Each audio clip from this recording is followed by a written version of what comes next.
Jai Hind everyone, welcome back to the current affairs classes. Today we have topic near about 15 topic. First topic जो हम पढ़ेंगे ISRO docks 2 satellite. तो India की achievement है into the space technology. So this will be part of GS paper 3 science and technology. Mains का part है. Then we will see that the Hindenburg research wind up the operations. Hindenburg बहुत ज़्यादा news में था. अभी Adani group के खिलाफ इन्होंने एलिगेशन लगाए थे, आरोप लगाए थे कि अदानी जो है वो अपना शेयर मार्केट का जो प्राइस होता है खुद बढ़वा लेते हैं और आम जनता को मैनिपुलेट करते हैं. एक तरीके से एक क्रिमिनल एक्टिविटीज माना जाता है. उसको अभी हम लोग डिटेल में देखेंगे कि कैसे प्राइस मैनिपुलेट होता है. तो this will be part of GS paper 3. Capital market का नाम सुना होगा आप लोगों ने, जहाँ पे स्टॉक बिकता है. स्टॉक का नाम सुना है ना. एंड एक चीज और होता है, क्या होता है? शेयर. शेयर भी बिकता है. तो इसके रिलेटेड था. ठीक है. हिंडनबर्ग रिसर्च यूएस की कंपनी है, शॉर्ट सेलर है. शॉर्ट सेलर किसे कहते हैं वो भी हम डिस्कस करेंगे. That will be part of GS paper 3. Then we will see that the PM approved constitution of the 8th pay commission. तो pay commission, what is the pay commission? जो government employ है उनकी salary मिलती है, फिर उनकी salary revise होती है कि अब कितना पे स्केल होगा. तो पे कमीशन एक गवर्नमेंट से बनी हुई एक बॉडी है. जैसे होता है ना कॉन्स्टिट्यूशनल बॉडी, स्टैट्यूटरी बॉडी. तो ये गवर्नमेंट बाय नोटिफिकेशन इसको कॉन्स्टिट्यूट करता है. ये कॉन्स्टिट्यूशन में कहीं मेंशन नहीं है. ठीक है. 3 मेंबर बॉडी होती है. तो इसको देखेंगे. Then we will see that the TN's drone didis spray the field in the jiffy. TN जो ड्रोन दीदी है, ये सेंट्रल गवर्नमेंट का एक प्रोग्राम है जिसके अंदर जो वीमेंस है उनको सेल्फ हेल्प ग्रुप के थ्रू हम ट्रेन कर रहे हैं मॉडर्न टेक्नोलॉजी से, ताकि वो जैसे कि ड्रोन उनको कैसे उड़ाते हैं वो कर रहे हैं, कैसे उससे सीड्स का या फर्टिलाइजर या पेस्टिसाइड स्प्रे कैसे करते हैं. नॉर्मल आप लोग गांव में देखते होंगे, लोग पीछे बांध लिया बैग में और ऐसे ऐसे स्प्रे करते हैं. तो काफी टाइम लगता है. अब ड्रोन जाएगा चारों तरफ उड़ के और वो स्प्रे करेगा. तो एक तो हम केमिकल्स के जो एक्सपोजर है उससे बच जाएंगे, तेजी से काम होगा, तो हमारी प्रोडक्टिविटी बढ़ जाएगी. तो उसको देखेंगे. Then we will see that the parties asked to disclose label AI content use in the poll campaign. तो आजकल हम देख रहे हैं कि आर्टिफिशियल इंटेलिजेंस है, उस पर हम लिख के डालेंगे कि मोदी जी का पिक्चर आम खाते हुए, तो आम खाता हुआ वो नकली पिक्चर दे के आएगा. जैसे एक होता है ना कि आप मोदी जी आम खा रहे हैं, आप पिक्चर लेके आ रहे हैं. ठीक है. एक होता है कि आप एआई पे डालते हैं, या आप कुछ भी डालिए कि लैपटॉप चलाते हुए अरविंद केजरीवाल जी का पिक्चर, तो अपने आप आ जाएगा. ठीक है.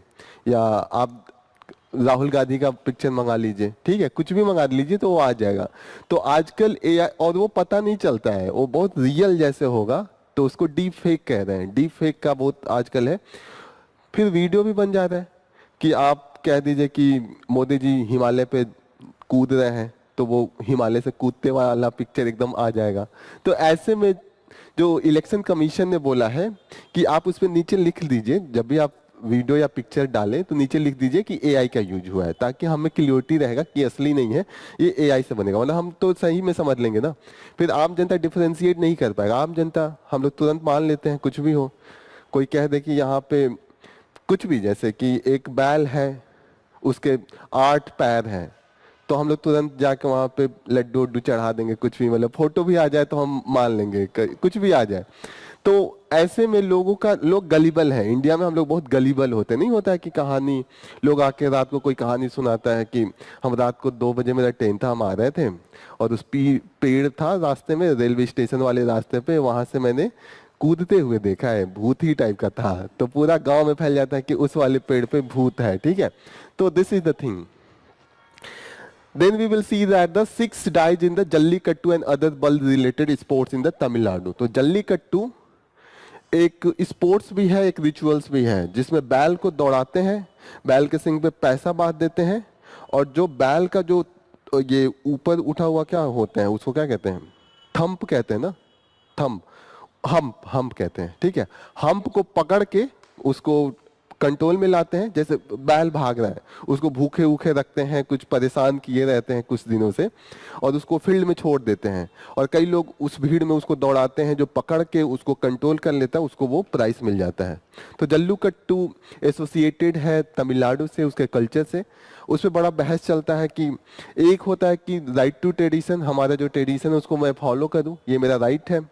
लेकिन दूसरा राइट ये है कि एनिमल्स का भी सही से ट्रीट करने का भी राइट है ना। आप उसको भूखे रखते हैं, आप उसको दौड़ा रहे हैं, लोगों का डेथ होता है, हर साल होता है। सुप्रीम कोर्ट ने कई बार बैन किया है। जब सुप्रीम कोर्ट बैन करता है तो वहाँ के लोग उसको इमोशनली लेने लगते हैं। तो तमिलनाडु की गवर्नमेंट है कई बार उस पर ऑर्डिनेंस पास किया है कि ये रिचुअल्स को हम फॉलो करेंगे। तो सुप्रीम कोर्ट के जजमेंट के बाद फिर से अगर लॉ आ जाती है तो फिर वो लॉ इंप्लीमेंट हो जाती है, फिर सुप्रीम कोर्ट इसको नलीफाई करता है। तो ये प्रोसेस चलते रहा है। जल्लीकट्टू समझ में आ रहा है? इसको भी अभी देखते हैं। Then we will see that the great anniversary of the peace initiative a role for India. तो यहाँ पे बात हो रही है कि इस साल 80 साल हो रहे हैं जब यूएस ने नागासाकी एंड हिरोशिमा पे न्यूक्लियर बम ड्रॉप किया था। 5 लाख लोगों का डेथ हुआ था। तो यही है कि हम किस तरीके से चीज़ों को डील करें, इंडिया का क्या रोल होना चाहिए, उसको हमसे फिर से हमें रिवाइज करना चाहिए, फिर से उस पर नया तरीके से सोचना चाहिए। तो उस पर काफ़ी अच्छा आर्टिकल है, यूएस की हिस्ट्री की बात की है, इंडिया की हिस्ट्री की बात की है, थोड़ा सा खासकर 1945 के दशक में क्या हो रहा था, तो उसको देखेंगे। Then we will see that the an alliance of the democracy with the India at its core। तो यहाँ पे हो रहा है कि 2024 में हमने देखा यूएस का भी इलेक्शन हुआ, इंडिया का भी इलेक्शन हुआ है, दोनों बहुत बड़े डेमोक्रेसी हैं। कई इलेक्शंस जर्मनी, फ्रांस, इन सब यूरोप के भी कंट्रीज में हुए हैं। तो अभी हम देख रहे हैं कि जो दुनिया है, एक है democratic countries like the India, US, Europe के कुछ कंट्रीज हैं, कुछ है कि authoritarian countries. Authoritarian countries like the China हुआ, रशिया हुआ, वहाँ पे फ्री एंड फेयर इलेक्शन नहीं होता है। वहाँ एक बार जो पावर में हो जाता है वो डिक्टेटर टाइप का बन के वहाँ पे जम जाता है और वो अपना डिक्टेटरशिप परपेचुएट करता है, तो उसको देखेंगे। Then we will see that the gate in sky, again ये जो हमने स्पेस में डॉकिंग किया है उस पर एक और आर्टिकल है, उसको समझेंगे। Then we will see that the open era, यहाँ पे एक स्पोर्ट से रिलेटेड है, टेनिस, ऑस्ट्रेलियन ओपन होने वाला है। तो जो टेनिस के प्लेयर्स हैं उसका सिर्फ नाम जानेंगे, कि पीसीएस में कभी नाम पूछ दिया कि ये प्लेयर्स किस स्पोर्ट्स हैं, तो ये हमें पता होना चाहिए। Then we will see that the impact of rupees weakening. तो अभी हमने देखा है कि रुपीज काफ़ी वीक हुआ है, कल परसों लगातार न्यूज़ में पढ़ रहा है। तो उसका इम्पैक्ट कहाँ कहाँ है आज बहुत डिटेल में दिया हुआ है, तो उसको हम थोड़ा सा देखेंगे। This will be part of GS paper 3, national currency या नेशनल अकाउंटिंग, इन सब में ये आएगा। Then we will see that the Singapore to help India semiconductor industry. तो सेमीकंडक्टर का आजकल बहुत ज़्यादा यूज हो रहा है। सेमीकंडक्टर का जैसे हमारा लैपटॉप है, कंप्यूटर है, हर जगह यूज हो रहा है। जो आपका सोलर पैनल है, इन सब में भी यूज हो रहा है। तो हमारी डिपेंडेंसी जो है अभी तक ज़्यादा चाइना पे थी, हम धीरे धीरे उसका अल्टरनेटिव ढूंढ रहे हैं, क्योंकि चाइना हमारा एनिमी कंट्री है, एडवर्सरी कंट्री है। तो हम चाहते हैं कि कोई हमारा सपोर्टिंग कंट्री आए, ठीक है। तो सिंगापुर से हमारी बहुत यारी दोस्ती रही है बहुत पहले से ही। सबसे पहले यारी दोस्ती इस बात से थी कि जब सिंगापुर को फ्रीडम मिला था तो इंडिया पहला कंट्री था जिसने सिंगापुर को रिकॉग्नाइज किया था एक फ्री कंट्री के रूप में। और कई बार सिंगापुर इंडिया का सबसे ज़्यादा टॉप इन्वेस्टर भी रहा है। इन्वेस्टर का मतलब वहाँ से हमारी वहाँ की कंपनियाँ आती हैं और इंडिया में इन्वेस्ट करती हैं, कंपनी लगाती है छोटा सा देश लेकिन वहाँ पे बिजनेस बहुत स्ट्रांग है। जैसे होता है ना कि छोटा सा एरिया बट बिजनेस बहुत स्ट्रांग होता है उस एरिया का, वैसा ही सिंगापुर भी है। Then we will see that the centre announce constitution of eighth pay commission, same वही है, उसी को रिपीट किया है। इंडोनेशियाज प्रेसिडेंट चीफ गेस्ट होंगे हमारे रिपब्लिक डे के, तो अभी इस पे कंटिन्यूसली न्यूज आएगा तो वो हम देखेंगे। Then we will see that the VK Singh governor Mizoram को के डिक्लेयर हुए हैं। तो पीसेस के लिए इंपॉर्टेंट है, वीके सिंह अभी सेंट्रल यूनियन मिनिस्टर भी थे, पहले ये हमारे चीफ ऑफ आर्मी थे, ठीक है, फिर रिटायर्ड हुए, फिर पॉलिटिक्स में आए हैं, फिर अभी इनको ये भी बना दिया गया। Dalai Lama charitable trust get the FCRA। FCRA एक लॉ है फॉरेन करेंसी रेगुलेशन एक्ट, इसके थ्रू होता है कि कोई भी अगर एनजीओ है या किसी को भी फॉरेन फंडिंग लेनी है फॉरेन करेंसी को, तो उसको गवर्नमेंट से रजिस्टर्ड करना पड़ता है, ये डिक्लेयर करना पड़ता है कि जो पैसा मैं ले रहा हूँ वो एंटी नेशनल एक्टिविटीज में नहीं इन्वॉल्व है। इससे लेके काफी डिबेट है आजकल, क्योंकि ये है कि मानिए एनजीओज है या कोई भी ऐसी सेल्फ हेल्प ग्रुप है जो खुद डेवलप करना चाहती है या किसी पिछड़े एरिया में काम करना चाहती है, तो उसको कहीं ना कहीं फॉरेन कंट्रीब्यूशन की नीड होती है। जैसे अमेरिका में लोग बहुत अमीर हैं, अब इंडिया में गरीबी देख के कुछ कंट्रीब्यूट कर देते हैं, और कुछ यहाँ के एनजीओ हैं जो जाके पिछड़े एरिया में स्कूल्स खोल देते हैं, हॉस्पिटल खोल देते हैं। लेकिन दिक्कत यह है कि कुछ जो फंडिंग इसलिए भी हो जाती है कि इंडिया मानिए कहीं लीड कर रहा है, मानिए इंडिया का कोई न्यूक्लियर पावर प्रोजेक्ट लग रहा है, अब बाहर की कंपनियों को ये लगेगा कि अरे इंडिया तो हर चीज में लीड करेगा, तो वहां पे मूवमेंट करा देना, प्रोटेस्ट करा देना, उसके लिए भी कई बार फंडिंग दिया गया है। तो इसलिए इस तरीके के एक्ट को लाया गया ताकि कि जो बाहर से फंडिंग आ रहा है सिर्फ डेवलपमेंट एक्टिविटीज में हो, एंटी नेशनल एक्टिविटीज में नहीं हो। लेकिन इसका पॉलिटिकल यूज भी होता है। मानिए कोई एनजीओ है जो ट्रांसपेरेंसी में वर्क कर रही है या करप्शन के एरिया में वर्क कर रही है, उन्होंने गवर्नमेंट के खिलाफ कुछ रिपोर्ट निकाल दिया। जैसे ट्रांसपेरेंसी इंटरनेशनल एक इंटरनेशनल एनजीओ है, और वो गवर्नमेंट किस तरीके से अपने न्यूज़पेपर या मीडिया को कंट्रोल कर रहे हैं ये सब का वो इंडेक्स निकालती है, और इंडिया को कई बार पीछे दिखा देती है कि इंडिया में काफ़ी खराब सिचुएशन है, मीडिया को कंट्रोल किया जाता है पॉलिटिकल पावर के द्वारा। तो ऐसे में जो गवर्नमेंट इनटू द पावर होती है, एफसीआरए का यूज करके उनकी जो फंडिंग है रोक देती है। जैसे हो गया ना, कहेंगे कि एंटी नेशनल एक्टिविटीज में था, लेकिन ओरिजिनल देखा जाए वो गवर्नमेंट को क्रिटिसाइज कर रही थी, क्रिटिसिज्म सही था, लेकिन इस एक्ट का मिसयूज हो जाता है। तो इस पे बहुत डिबेट है कि इस एक्ट का गवर्नमेंट कई बार मिसयूज करती है, क्योंकि उनके खिलाफ अगर कोई भी रिपोर्ट आता है, कोई भी व्यू आता है, तो ऐसे एनजीओ या ऐसे बॉडीज को ये रोकने की कोशिश करती है। ये जीएस पेपर 2 गवर्नेंस का पार्ट है। मनी लॉन्ड्रिंग में भी इसको कई बार यूज किया जाता है कि मनी लॉन्ड्रिंग इसके थ्रू होता है। Manu Vinesh and Avani is nominated for the BBC का जो अवार्ड है, तो पीसेस के लिए इंपॉर्टेंट है। अभी मनु वीनेस एंड अवानी ये लोग किस में फेमस थे? ओलंपिक हो रहा था ना, काफी न्यूज में थे, ठीक है। Then we will see that the long overdue short term regime of the TV set to game changer. तो टीवी के लिए एक शॉर्ट टर्म रेजिम है, मतलब 6 महीने की दवा है, 3-4 मेडिसिन का कॉम्बिनेशन देना पड़ता है। वो माना जा रहा है कि टीबी एलिमिनेट करने के लिए काफ़ी इफेक्टिव होगा, क्योंकि इंडिया कई बार से टारगेट कर रहा है कि 2022 तक हम टीबी को एलिमिनेट कर देंगे, फिर हमने इसको एक्सटेंड करके 2025 कर दिया। अभी भी नहीं लग रहा है कि टीबी को हम एलिमिनेट कर पाएंगे, क्योंकि उसकी जो मेडिकेशन है वो बहुत लॉन्ग प्रोसेस है, ठीक है।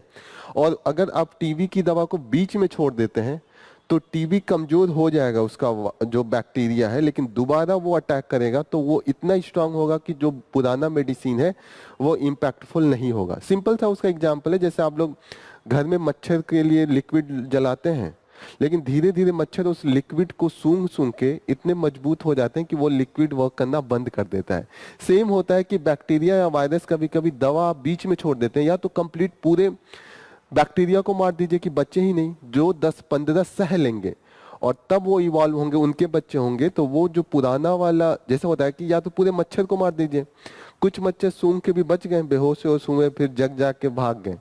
जब उनका बच्चा होगा तो जो आप लिक्विड लगाते हैं उस पे उसका असर नहीं होगा, आपको उससे स्ट्रांग लाना पड़ेगा। सेम बैक्टीरिया को भी होगा कि जैसे बैक्टीरिया आपके अंदर है, आपने मानिए 1000 है तो आपने 900 को मार दिया, 100 बच गए, लेकिन जो 100 बच गए उनके जो आने वाली बैक्टीरिया प्रोड्यूस होगा वो इतना स्ट्रांग होगा कि उस मेडिसिन को उस पर इफेक्ट नहीं होगा। उसी बात का यहाँ पे डिस्कशन है। HPV vaccine need to be part of national immunisation programme. Government एक ऑलरेडी इम्यूनाइजेशन प्रोग्राम के अंडर में ये है कि कुछ मेडिसिन, कुछ डिजीज जो बहुत ही फटल है उसके हम वैक्सीन फ्री में लगवाते हैं। जैसे आप लोग बचपन में देखते होंगे, जैसे पोलियो के लिए काफी अमिताभ बच्चन का प्रचार भी चलता था, तो वहां पे गवर्नमेंट काम करती थी। और भी बहुत सी 13 नियर अबाउट डिजीज हैं जिसका ऑलरेडी फ्री वैक्सीनेशन है। लेकिन ये बात हो रही है कि HPV वैक्सीन है, ये भी उसमें ऐड करना चाहिए, क्योंकि इससे भी वीमेंस को सर्विकल कैंसर होता है। सर्विकल कैंसर आजकल वीमेंस में बहुत ज़्यादा इंक्रीज हो रहा है, तो इसीलिए हो रहा है कि इसका भी आप फ्री में करवाइए, वरना इसका जो प्राइस है बहुत हाई है। तो ये इस समय न्यूज़ में। This will be part of GS paper 3। Disease में भी आएगा, जीएस पेपर 2 जो गवर्नमेंट स्कीम है, जैसे ये स्कीम ही है, नेशनल इम्यूनाइजेशन प्रोग्राम जो चल रहा है वो गवर्नमेंट स्कीम के थ्रू ही चला रही है, तो दोनों में ये काम आएगा। Let's start with the first news. ISRO docks 2 satellite puts India into the elite league. तो एलिट क्यों हो गया, एलिट लीग में इंडिया कैसे पहुंच गया, बहुत सा हम लोगों ने डिस्कस किया है। वेरी गुड, 3 ने किया है, इंडिया चौथा है। 3 देश कौन कौन है? पहले तो यूएस, रशिया, यार यार दोस्त दोस्त था, दुश्मन दुश्मन, ठीक है। और अब 2 बच्चे, या तो यूरोपियन यूनियन होगा या तो चाइना होगा। कौन, आप बताइए। आपने फ्रांस बताया, आप और थर्ड ये फ्रांस बताए, आप बता दीजिए। आप चाइना, ठीक है, आप बताइए। चाइना ही है, एक दिन और परसों हम लोगों ने बताया था, ठीक है, चाइना ही है, या तो चाइना या तो यूरोपियन यूनियन, यही 2 हैं टक्कर में। तो यूरोपियन यूनियन नहीं है, चाइना है, ठीक है। अब ये बात होती है कि what is the satellite docking, ये क्या है, सैटेलाइट डॉकिंग क्या होता है?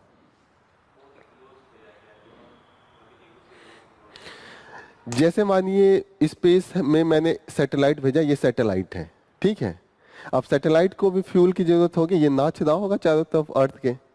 अब मुझे चाहिए कि इसमें चार्जर लगाना है, अलग से दूसरा सैटेलाइट भेजूंगा, तो सैटेलाइट क्या करेगा, पहले इसके बराबर जाएगा, इसके पास जाएगा, इसको, उसके बाद इसका अलाइन करेगा, यहाँ पे इसको लगाना है तो इसके पास आएगा, फिर इसको लॉक करेगा।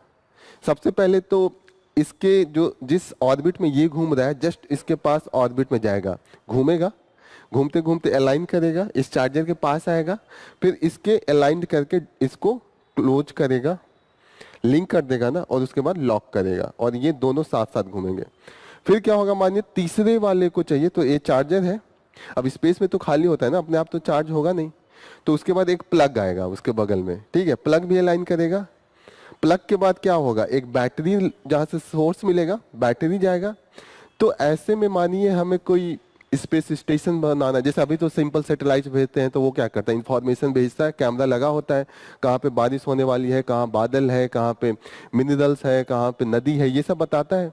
अभी तक हमने ना ही एस्ट्रोनॉट्स को भेज पाए हैं, ना ही स्पेस स्टेशन अपना बनाया है, लेकिन प्लानिंग चल रही है। स्पेस स्टेशन के लिए होगा कि स्पेस स्टेशन होगा, दूसरा सैटेलाइट जाएगा, वहाँ से एस्ट्रोनॉट्स उतरेगा, तो इसके लिए हमें डॉकिंग की जरूरत होगी। डॉकिंग टेक्नोलॉजी बहुत कम देशों के पास इसीलिए है, क्योंकि बहुत डिफिकल्ट होता है कि एक सैटेलाइट को आप घुमा सकते हैं, लेकिन एक सैटेलाइट के बराबर ले जाके फिर एकदम इसको अलाइन करना, एक दूसरे से लिंक करना बहुत डिफिकल्ट होता है। तो अब हमने प्लान किया है, अब हम प्लान कर रहे हैं ना स्पेस स्टेशन एस्ट्रोनॉट्स भेजने के लिए, गगनयान हमारे यही चल रहा है, तो इसीलिए ये docking process is very important. समझ में आ गया डॉकिंग क्या है, सिंपल सी चीज है, यही डॉकिंग है। तो जो मिशन चला रहे हैं स्पैडैक्स नाम है इसका, ठीक है।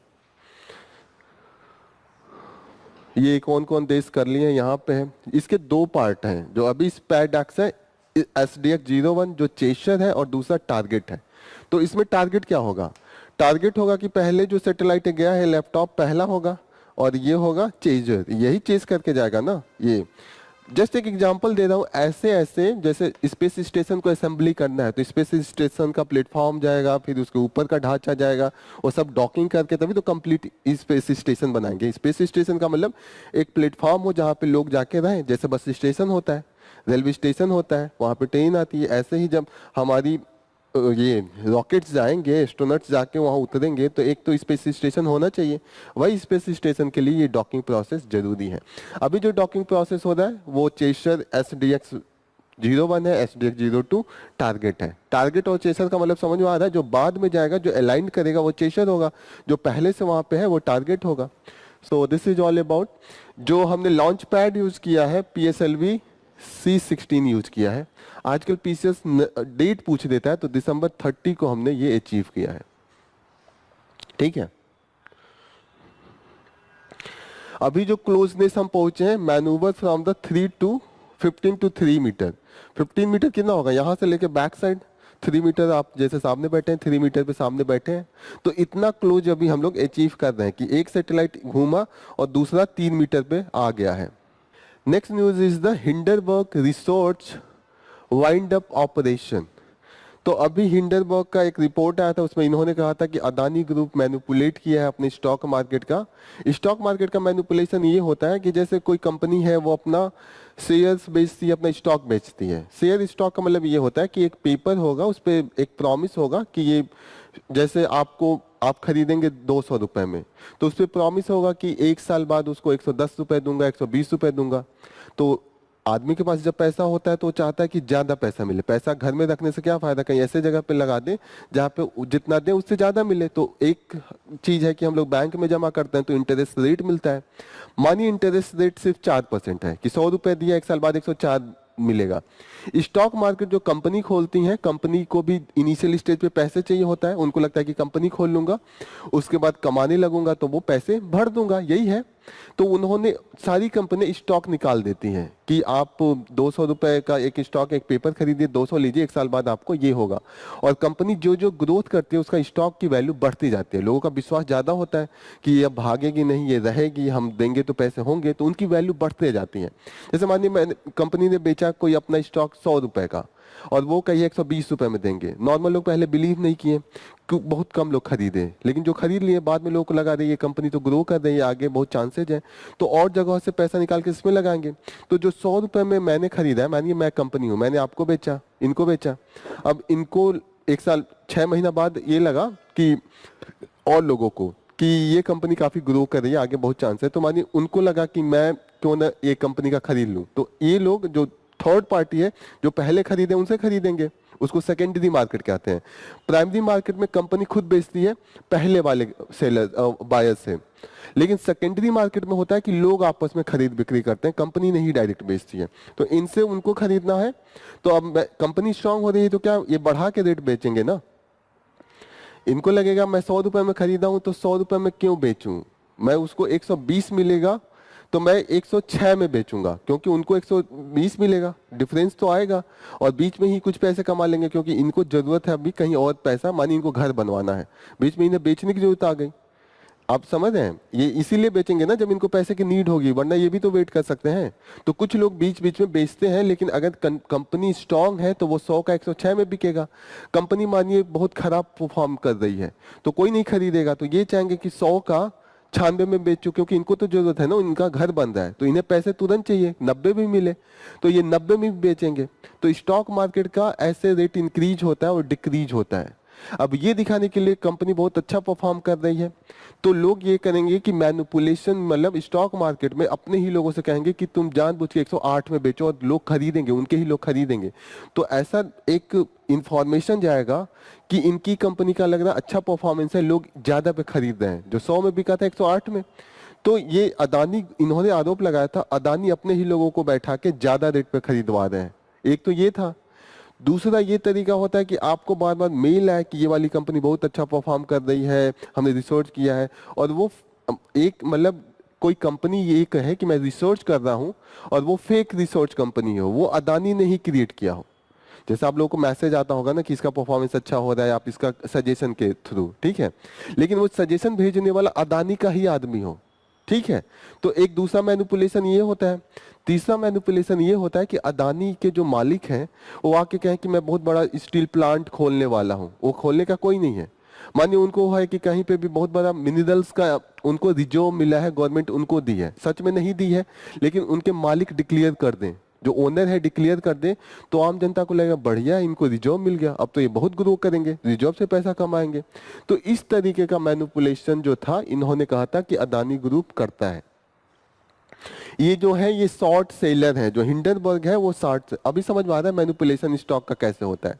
अब ये समझिए कि what is the short seller. Short seller वो होता है, ये भी स्टॉक मार्केट में ही लोग काम करते हैं, और स्टॉक मार्केट में ये प्रिडिक्शन करते हैं कि इस स्टॉक की वैल्यू कम होगी, और प्रिडिक्शन करके वो इस पे बेनिफिट कमाते हैं। जैसे एक सिंपल भाषा में समझाता हूँ कि मानिए ऑलरेडी कहीं स्टॉक मार्केट में लोगों ने खरीद के रखा है, मानिए आपने 100 रुपए में कोई स्टॉक खरीदा है किसी कंपनी का। अब मैं यहाँ पे एक रिसर्च करके कह रहा हूँ कि इस कंपनी का जिसका स्टॉक इन्होंने खरीदा है उसकी वैल्यू कम होने वाली है, किसी भी कंपनी का हो सकता है। अब मैं क्या करूंगा, इनसे ब्रोकर के थ्रू, जो ये किसी ब्रोकर के थ्रू पैसा लगाते हैं स्टॉक कंपनी में, तो उससे कहूंगा कि इनका वाला स्टॉक मुझे बोरो करवा दो, मैं इनको वापस कर दूंगा 3 महीने 4 महीने बाद, तो मतलब मैं वापस कर दूंगा।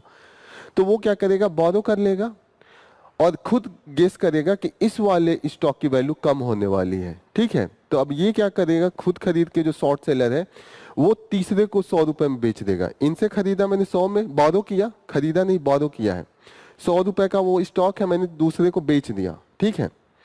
अब क्या हुआ कि 3 महीने बाद उसका 100 से घट के रेट 80 हो गया, 80 हो गया। अब मैं क्या करूंगा कि जहां 80 रेट मार्केट में बिक रहा होगा वो स्टॉक दोबारा खरीदूंगा। इनसे तो खरीदा नहीं था, बोरो किया था, इनको लौटा दूंगा।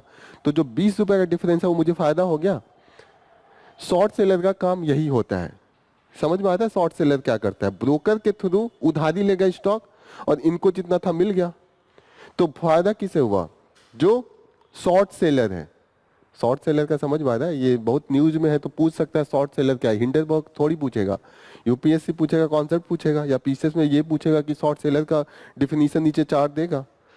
क्लियर हो रहा है शॉर्ट सेलर क्या है। वो क्या करता है, वो प्रिडिक्ट करेगा कि स्टॉक की वैल्यू कम होने वाली है और उसको बेचेगा और दोबारा जिसको लिया है उसको दे देगा खरीद के 80 में। तो क्या होगा, 20 रुपए का फायदा होगा। लेकिन ये बहुत रिस्की भी होता है। मानिए उसकी वैल्यू बढ़ गई, 100 की जगह पे 120 हो गया, तो क्या होगा, उसको बोरो क्या देना है, अब 120 में भी इनको खरीदना पड़ेगा, फिर देना पड़ेगा, तो 120 रुपए का घाटा हो रहा है। तो ऐसा नहीं है, बहुत इजी होता है, लेकिन वो लोग रिसर्च करते हैं कि ये कंपनी का ये चीज़ों में लीगल इश्यू है, ये लोग फंस सकते हैं, फिर इसमें घाटा होगा, तो ऐसी चीज़ें ये करते हैं। क्लियर हो रहा है ये चीज़ें, स्टॉक मार्केट कैसे चलता है, शेयरिंग कैसी होती है। शेयर और स्टॉक मार्केट में ये डिफरेंस होता है, शेयर में कंपनी अपना खुद का ओनरशिप बेच देती है। ओनरशिप मतलब एकदम ये नहीं कि 10% 20% बेचेगी, पॉइंट पॉइंट में बेचती है, 0.001, वो उसकी वैल्यू हो जाएगी 10 लाख 1 करोड़, ठीक है। तो इसमें ये होता है कि जब कंपनी ग्रो करेगी तो आपका भी वैल्यू बढ़ जाएगा, शेयर की वैल्यू बढ़ेगा ना, तो वही लोगों का शेयर मार्केट में पैसे लगाते हैं। स्टॉक एंड शेयर थोड़ा थोड़ा सेम ही होता है, बस यही होता है कि एक में शेयर होता है, एक में फिक्स प्राइस होता है कि 100 का है तो 2 साल बाद आपको 120 मिलेगा। इस वाले में फिक्स प्राइस नहीं होता, इसमें होता है कि ग्रो कर रहा है तो ग्रोथ के साथ वैल्यूएशन बढ़ रहा है, वैल्यूएशन के साथ उसका जो वैल्यू शेयर का है वो बढ़ जाएगा।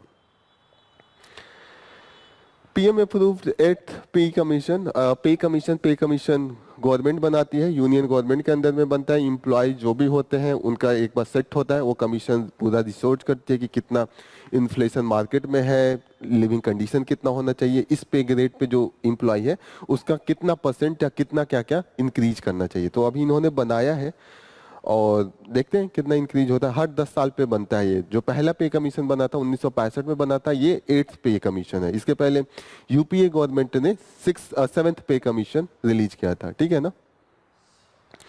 ड्रोन दीदीज जो है ये सेंट्रल गवर्नमेंट का एक स्कीम है। इसके अंडर में हम क्या कर रहे हैं, जितनी भी सेल्फ हेल्प ग्रुप में विमेन काम करती हैं उनको हम ट्रेनिंग दे रहे हैं, खासकर ड्रोन से रिलेटेड या जो भी मॉडर्न टेक्नोलॉजी है उसका यूज करें, और उसके लिए उनको सब्सिडीज पे हम दिलवा भी रहे हैं ताकि वो एग्रीकल्चर में पार्टिसिपेशन उनका अधिक से अधिक हो सके और जो प्रोडक्टिविटी है वो बढ़ सके, ठीक है। तो ड्रोन दीदी यही है। ड्रोन दीदी का समझ में आ रहा है स्कीम क्या है और इसमें क्या है। तो जो जिन औरतों को ये सिखाया जा रहा है उन्हीं को ड्रोन दीदी कहते हैं। जो स्कीम है उसका नाम है नमो ड्रोन दीदी स्कीम। नमो नरेंद्र मोदी जी, ठीक है, ड्रोन दीदी स्कीम। नमो तो वही है ना, वही तो चल रहा है, नामो। नेक्स्ट न्यूज है, parties ask to disclose label AI content use in the poll campaign. तो पोल कैंपेन, चुनाव की जो रैली है उसमें अगर आप कोई भी वीडियो या कोई भी पिक्चर ऐसा यूज कर रहे हैं जो कि आपने एआई से बनाया है तो वो बताना पड़ेगा, ठीक है। इसको किसने अभी नोटिफिकेशन किया, इलेक्शन कमीशन ही करेगा। इलेक्शन कमीशन ही जो है मॉडल कोड ऑफ कंडक्ट को इम्प्लीमेंट कराता है। मॉडल कोड ऑफ कंडक्ट किस दिन इम्प्लीमेंट होता है, जिस दिन इलेक्शन कमीशन डेट अनाउंस करता है उसी दिन model code of conduct implement हो जाता है। जैसे इन्होंने कहा कि दिल्ली में 6 फरवरी से होगा, तो जिस दिन इन्होंने डेट बताया ना कि 6 फरवरी को होगा, जिस दिन डेट का डिक्लेरेशन होता है उसी दिन से मॉडल कोड ऑफ कंडक्ट हो जाता है। Model code of conduct constitutional law है या स्टेचुटरी है?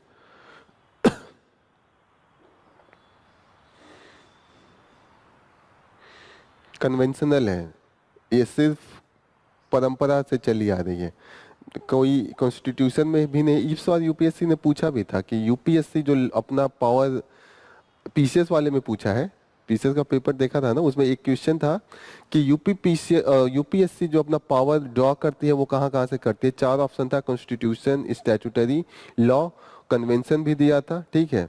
तो उसमें चारों ऑप्शन था, कन्वेंशन से भी करती है, जो ट्रेडिशन है उससे भी करती है, और जो नॉर्मल रूल्स रेगुलेशन गवर्नमेंट बनाती है उससे भी चलती है। तो चारों ऑप्शन था। नॉर्मल लोगों को ये लग रहा था कि कॉन्स्टिट्यूशनल लॉ है और जो स्टैट्यूटरी लॉ है।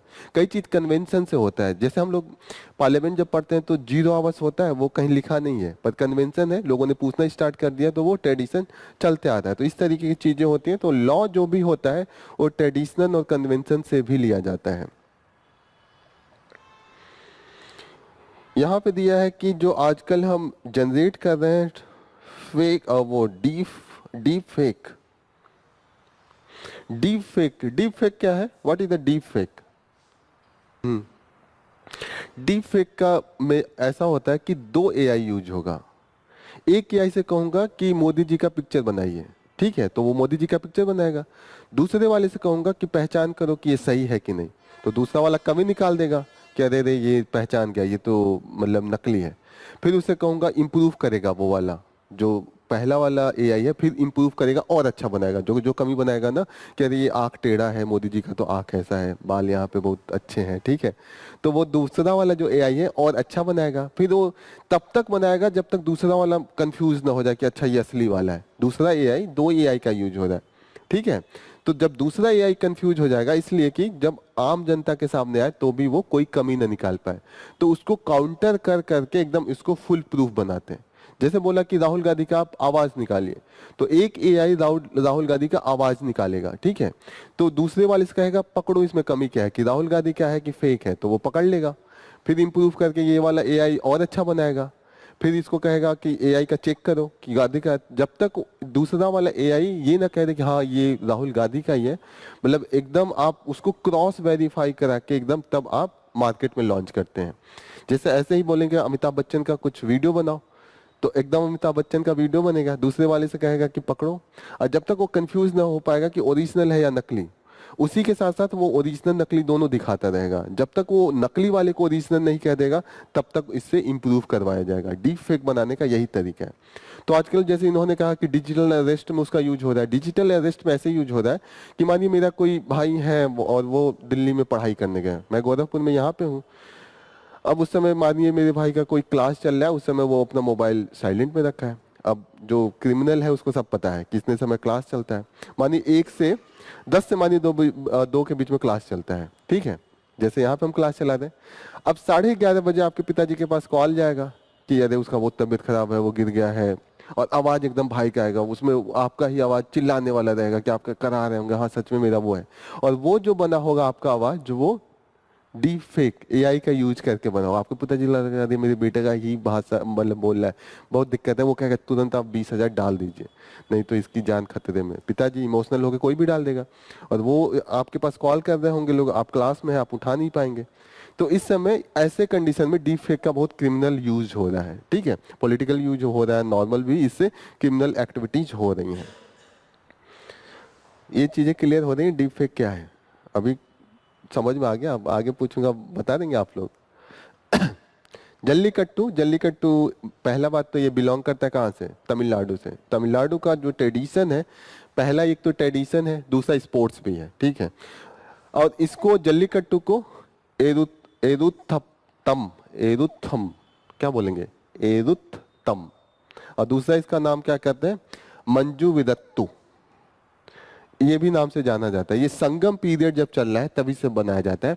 इसका ओरिजिनल नाम जो था सल्ली कट्टू था। सल्ली का मतलब होता है कि सिंह, और सिंह में क्या बांटते थे, कट्टू, कट्टू का मतलब होता है पैसा, कहीं होगा इसमें सल्ली कट्टू, यहाँ पे है सल्ली कट्टू, इसका ओरिजिनल नाम हुआ करता था। सल्ली का मतलब क्वाइंस और पैकेज, कट्टू का मतलब पैकेज। सिंह में पैसा वो बांध देते थे, उसके हम्प पे जो उठा हुआ पार्ट होता है बैल का, उसको पकड़ के उसको टेम करते थे। पहले तो दौड़ा के उसको पकड़ेंगे कूद के, ठीक है। अब उसी में वो सिंह से मार देते हैं, कहीं डेथ हो जाता है, जैसे यहाँ पे 6 डेथ हुआ है। और ये बहुत न्यूज में रहता है, 6 डाइज, और ये बहुत बड़े लेवल पे होता है। ये नहीं कि 100 बैल दौड़ा रहे हैं और उसमें 500 लोग हैं, तो उसमें होता है कि कुछ कुछ बैल है और उनके सिंग बहुत नुकीले होते हैं, पेट में मार दिया पूरा ब्लड और वो फट जाता है, या जो भी कंडीशन होता है। हर साल ये आपको न्यूज मिलेगा इस समय। और ये पोंगल के ओकेजन पे मनाया जाता है। किसके ओकेजन पे? पोंगल, ये याद रखिएगा, ठीक है। पोंगल जैसे न्यू ईयर्स पे हम लोग मनाते हैं ना, ये मकर संक्रांति, उसी समय उनका पोंगल भी मनाया जाता है।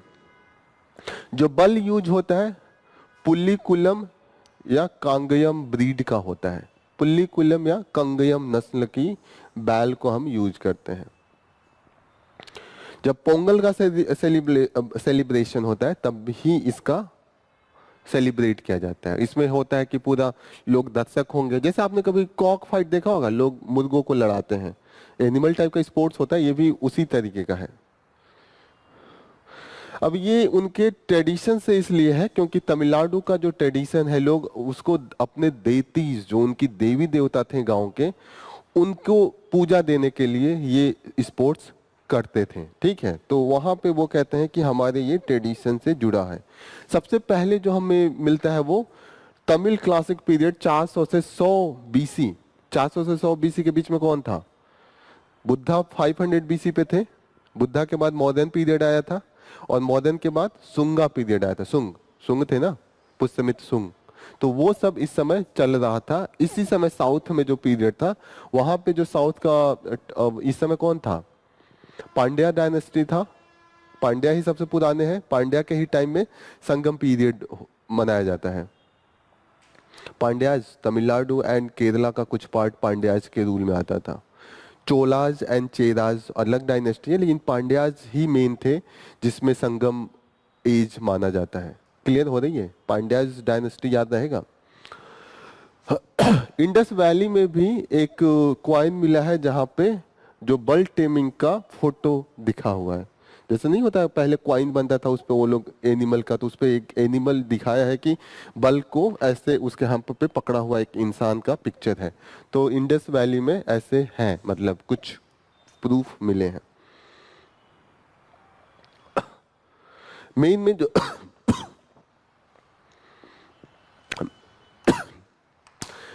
मेन जो डिस्ट्रिक्ट है, तंजावुर है, ठीक है, तिरुचिरापल्ली है एंड तिरुनावल्ली है और रामनाथपुरम है। इन सब डिस्ट्रिक्ट में अभी भी मनाया जाता है। तिरुचिरापल्ली तंजावुर तो बहुत फेमस है। तंजावुर क्यों फेमस है?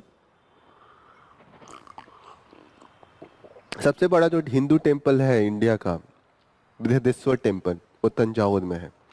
बृहदेश्वर टेम्पल जो माना जाता है सबसे बड़ा टेम्पल है, वो तंजावुर में है, ठीक है। Next important news is with respect to the great anniversary of the peace initiative, a role of India। तो यहाँ पे इन्होंने मेन डिस्कस किया है कि ये 80 साल है जब उस समय प्रेसिडेंट यूएस के ट्रूमैन थे, उसके पहले रूजवेल्ट थे। रूजवेल्ट का तो नाम सुना होगा ना, Roosevelt was so much famous. US में 1929 में ग्रेट डिप्रेशन आया था। ग्रेट डिप्रेशन में ये हाल हो गई थी कि वहाँ के जो बड़े बड़े एक्टर हैं उनके पास भी जॉब नहीं था, खाने को नहीं था। आम जनता की बात छोड़िए, एक पिक्चर भी बना है इस पे, ग्रेट डिप्रेशन, तो उस पर दिखाते हैं जो वहाँ के स्टार हुआ करते थे उनको भी जॉब नहीं मिली है। एकदम जैसे होता है ना, कैपिटलिस्ट मार्केट बूम में जाता है फिर बोस्ट कर जाता है। बूम में जाएगा, पीक में जाएगा, फिर बोस्ट करेगा। जब बूम में जाएगा तो खूब जॉब क्रिएट होगा, खूब ज्यादा ग्रोथ होगा। जब बॉस करेगा तो सारे जो उनके एम्प्लॉय है निकाल दिए जाते हैं। जो ग्रेट डिप्रेशन था 1929 में आया था यूएस में, ये बहुत फेमस है, तो ये याद रखिएगा। ग्रेट डिप्रेशन क्या था? बोस्ट पीरियड था जहां पे उनकी इकोनॉमी धाराशायी हो गई थी।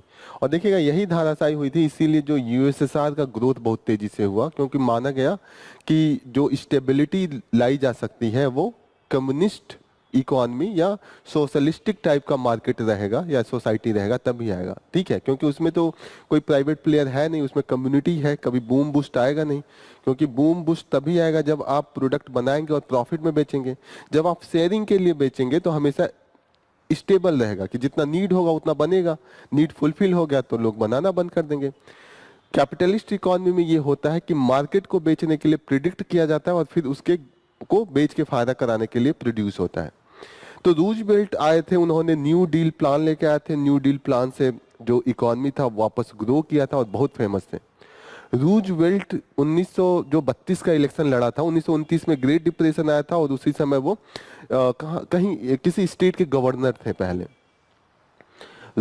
उसके बाद 1932 का जब इलेक्शन लड़ा था प्रेसिडेंट का, तो उनके खिलाफ एक जो ऑलरेडी प्रेसिडेंट थे उन्होंने लड़ा था सेकेंड टर्म के लिए। जैसे पीएम मोदी जी हैं, पीएम मोदी जी फिर पीएम बनने के लिए करें और उनके खिलाफ जो लड़े, ठीक है। तो उसी तरीके से रूजवेल्ट खिलाफ में लड़ रहे थे और उनके पहले ऑलरेडी जो प्रेसिडेंट थे वो लड़ रहे थे। 50 सीटें थी ओवरऑल यूएस में। 50 में से 44 सीट रूजवेल्ट को मिला, सिर्फ 6 सीट उनको मिला था। मतलब इंडिया की अगर मानिए 28 सीटें हैं, 28 स्टेट है, 24 स्टेट में हार जाए मोदी जी और सिर्फ 4 स्टेट में जीते तो बहुत बुरी हार होती है ना। ऑलरेडी आप प्रेसिडेंट हैं। तो रूजवेल्ट का तो बहुत एक हीरोइक वेलकम हुआ था कि क्योंकि उन्होंने काफी अच्छा, जहाँ के गवर्नर थे वहाँ पे काफी अच्छा उन्होंने गवर्न किया था और वहाँ पे जो जहाँ इकोनॉमी का जो बूस्ट किया था, जो ग्रेट डिप्रेशन का इम्पैक्ट था कि अनएम्प्लॉयमेंट था, ग्रोथ नहीं हो रहा था, उससे उस स्टेट को निकाल दिया था। फॉर एग्जाम्पल जैसे मानिए स्टालिन तमिलनाडु के चीफ मिनिस्टर हैं और वो तमिलनाडु का इकोनॉमी इतना स्ट्रांग ला दे कि हम वो तमिलनाडु की इकोनॉमी फ्रांस से भी आगे निकल जाए, ठीक है। और अगली बार वो प्राइम मिनिस्टर का लड़ेंगे तो लोग होगा ना कि बहुत शानदार इनकी पॉलिसी है। उसी तरीके का रूजवेल्ट का था। रूजवेल्ट के ही समय पे वर्ल्ड वार 2 स्टार्ट हुआ था, उन्होंने एंट्री करवाई थी, ठीक है। और रूजवेल्ट ऐसे पहले प्रेसिडेंट हैं जिन्होंने लॉन्गेस्ट टर्म के लिए यूएस को सर्व किया था, ठीक है। अभी तक जो रूल है वो है कि 2 टर्म तक ही कोई प्रेसिडेंट रहता था। रूजवेल्ट के टाइम में ही ये रूल आया कि आप 2 से ज्यादा बार यूएस के प्रेसिडेंट नहीं रह सकते हैं। उसके पहले कोई लिमिट नहीं था, लेकिन कोई हुआ भी नहीं था। अधिक से अधिक कोई 1 टर्म के लिए होता था, फिर दो टर्म के लिए होता था। लेकिन रूजवेल्ट के टाइम पे रूजवेल्ट का ये हीरोइक पोजीशन था कि रूजवेल्ट जितने परसेंटेज से पहले जीते उसका दूसरा वाला इलेक्शन उससे भी ज्यादा से जीते, तीसरा वाला उससे भी ज्यादा से जीते और 3 बार वो 12 साल के लिए हुए थे। और माना जाता था कि चौथे टर्म के लिए भी लड़ते तो वो उससे ज्यादा जीतते। मतलब इतना ज्यादा उनका एक्सेप्टेबिलिटी था, उनका एक तरीके से मतलब एक हीरोइक फिगर था। तो रूजवेल्ट को लगा कि ऐसे जैसे अगर ये टर्म लगे तो कोई डिक्टेटर बन जाएगा, वो तो हमेशा के लिए हो जाएगा, फिर तो डेमोक्रेसी को वो एक तरीके से थ्रोटल कर देगा। होता है ना कि जब आप बार बार जीतते हैं और ज्यादा से जीतते हैं तो और ज्यादा आप शक्तिशाली होते रहते हैं। तो रूजवेल्ट के ही टाइम पे ये रूल आया कि आप 2 बार से ज्यादा यूएस का प्रेसिडेंट नहीं हो सकते, ठीक है। उसके पहले कोई रूल नहीं था, रूजवेल्ट खुद अपने को रोकने के लिए ला दिया। लेकिन यह है कि रूजवेल्ट जब दूसरे टर्म में आए तो उनको पैरालिसिस बहुत पहले से था, ठीक है। ये भी माना जाता है कि रूजवेल्ट को पैरालिसिस और प्रेसिडेंट नहीं थे, उसके पहले पैरालिसिस थे। उनके दोनों पैर एक तरीके से कामयाब नहीं था, मतलब उस पर चल नहीं पाते थे। लेकिन रूजवेल्ट का इतना था कि वो कभी पब्लिक के सामने वो व्हील चेयर पे नहीं गए। नहीं होता था कि हमेशा वो पब्लिक के बैक साइड पे व्हील चेयर पे बैठे थे और कभी भी उनको पब्लिक के सामने जाना होता था तो वो दम लगा के खड़ा हो जाते थे, 5 मिनट 10 मिनट के लिए जाऊंगा। और खड़े खड़े पैसे वो जब थकने लगते थे कि अब नहीं खड़ा हो पाऊंगा तो वापस आ जाते थे, ठीक है। कोई पिक्चर नहीं है, सिर्फ एक पिक्चर पब्लिक है जहाँ पे उनको व्हील चेयर पे बैठे दिखाया गया है। अब वर्ल्ड वार में एक पिक्चर भी बहुत शानदार बना है, जब वर्ल्ड वार 2 में एक जगह वो भाषण दे रहे होते हैं और उस समय बोल रहे होते हैं कि जर्मनी को रोकना बड़ा मुश्किल है। जैसे नहीं होता है कि जर्मनी उस समय लीड लिए जा रहा था, उनकी पूरी कैबिनेट की मीटिंग थी, तो उसी समय रूजवेल्ट बोलते हैं कि नथिंग इज इम्पॉसिबल, देखो मैं खड़ा हूँ। वहीं पे खड़ा हो गया वो, जैसे व्हील चेयर पे बैठे थे पीछे, तो वो कहते हैं कि जब मैं ऐसे अपने पैरों पे, जब मेरा पैर पैरालाइज है मैं तब भी खड़ा हो सकता हूँ, तो नथिंग इज इम्पॉसिबल। बड़ा फेमस है पिक्चर है, मैं नाम भूल गया हूँ, आप देखिएगा, ठीक है। मैं उसको बताऊंगा पिक्चर का, जो हम भी, मैं just forget the name, okay. तो यहाँ पे है कि ट्रू मैन उनके वाइस प्रेसिडेंट थे, उनको प्रेसिडेंट बना दिया गया था। और ट्रू मैन ने, जैसे माना जाता है कि अगर रूजवेल्ट होते तो वो बम नहीं फोड़ा होता जो नागासाकी और उस पर फोड़ा था। ही वाज ए बिट, बहुत काइंड भी थे और ह्यूमैनिटी को लेके मतलब थोड़ा वो आगे चलते थे। ट्रू मैन को था कि अगला प्रेसिडेंशियल इलेक्शन लड़ना है और अपने आप को पावर प्रोजेक्ट करना है। नहीं होता कि सर्जिकल स्ट्राइक जस्ट इलेक्शन के पहले हो जाता है, क्यों होता है? क्योंकि पावर प्रोजेक्शन होता है कि लोगों में जाएगा कि यही है प्रधानमंत्री जो देश की रक्षा कर सकता है। तो ऐसा ही प्रेसिडेंट अपने आप को प्रोजेक्ट करने के लिए उन्होंने बम को फोड़ा था, ठीक है। अब यहाँ पे इन्होंने काफी स्टेटमेंट दिया था कि उस समय के जो साइंटिस्ट थे उन्होंने बड़ा कुछ साइंटिस्ट ने विरोध भी किया था। उस समय आइंस्टीन भी जिंदा थे। वो कह रहे थे कि अगर न्यूक्लियर बम अगर ऐसे यूज किया जाए तो पूरी ह्यूमैनिटी गायब हो सकती है। आप सोचिए, 2 बम 2 सिटी चली गई, वो भी अभी पहला बम बना था। पहला वाला बम बहुत कम कैपेसिटी का बनता है, धीरे धीरे उसका इंप्रूवमेंट होता है ना। जैसे पहला कैमरा आया था उसकी कैपेसिटी बहुत कम थी कि पहले कैप्चर ब्लैक एंड व्हाइट था। अभी देखिए कितना एकदम ओरिजिनल पिक्चर आ जाता है, ओरिजिनल से भी अब अच्छा आने लगा है, फिल्टर क्या क्या हम लगा दे रहे हैं, ठीक है। तो उस समय का जो पहला बम बना था उससे पूरा 2 शहर गायब हो गया था। अभी के बम ऐसे हैं कि 2 बम अगर छोड़ दें तो पूरी पृथ्वी गायब हो जाएगी। और अभी जो टोटल बम है नियर अबाउट 12,000 बम है। न्यूक्लियर बम की जो संख्या इस समय कहीं इसमें दिया हुआ है 12,100 इस समय न्यूक्लियर वॉरहेड ओवरऑल ग्लोब के, मतलब जो ओवरऑल 9 कंट्रीज के पास इस समय न्यूक्लियर पावर है। 12,000 में मुझे लग रहा है 11,000 तो यूएस और रसा के पास है, जो और देश है उनके पास 150 है। जैसे इंडिया के पास 109 के आसपास है, पाकिस्तान के पास 114 उधर है, ठीक है। चाइना के पास 200 के आसपास है। लेकिन जितने भी मेन है वो यूएस एंड रसा के पास है। और कोल्ड वार के टाइम पे आर्म रेस चलता था कि उनका टोटल फोकस ही था कि जितना से ज्यादा हम वेपन बना सकें। एक समय ऐसा हो गया था कि कोल्ड वार के टाइम पे ये जो बम्स की संख्या थी वो 60,000 थी। 60,000 वेपन थे ये। बाद में यूएस और इनको लगा, बहुत साइंटिस्ट आ गए कि अरे ऐसे ऐसे बम बनाते रहे। मानिए अब क्या है, बम छोड़ने के लिए क्या है, एक बटन पे ही तो आपको वो दबाना है। गलती से कोई भी मूड में आके दबा दिया, अगर ना करते करते पूरा अर्थ गायब हो जाएगा। आर यू गेटिंग ना।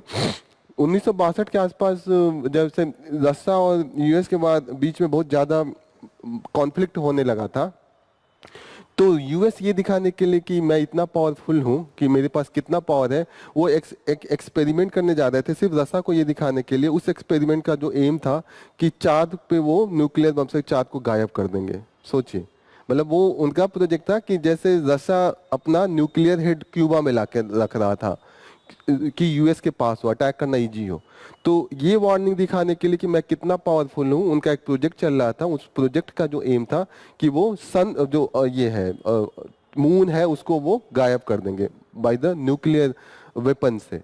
लेकिन ये है कि बीच में डील हो गया दोनों के बीच में, तो उन्होंने अपना क्यूबा से बम हटा दिया, इन्होंने पोलैंड में अपना बम रखा था यूएस ने, तो वो इन्होंने वापस ले लिया, तो वो उन्होंने डील हटा दिया। सोचिए इस समय चाँद हमें दिखता ही नहीं, जिसकी इतनी हम कविताएं लिखती हैं, इतना हम वो रोमांटिक चीजें उसके बाद में हम लोग कितना कुछ कहते रहते हैं, ठीक है।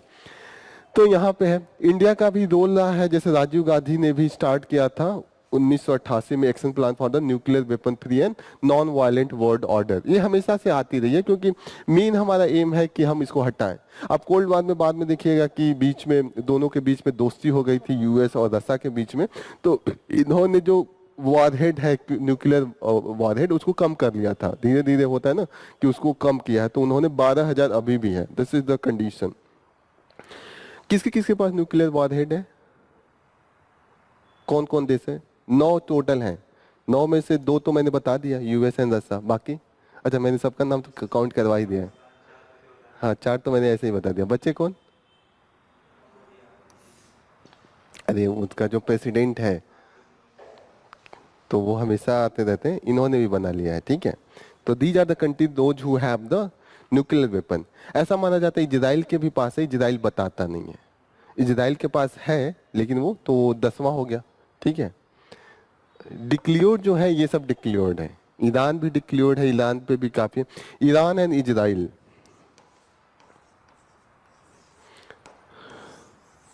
ईरान के अभी फुल प्रूफ नहीं है, माना जाता है कि उसके पास कैपेसिटी है, बनाने के बहुत करीब है। लेकिन इजराइल, ये ईरान हटा दीजिएगा, इजराइल डिक्लेयर्ड है, लेकिन इजराइल ने भी दिखाया नहीं है। इन सब कंट्रीज के पास प्रूव है, इन्होंने टेस्टिंग किया है, इन 2 कंट्रीज ने नहीं किया है, ठीक है।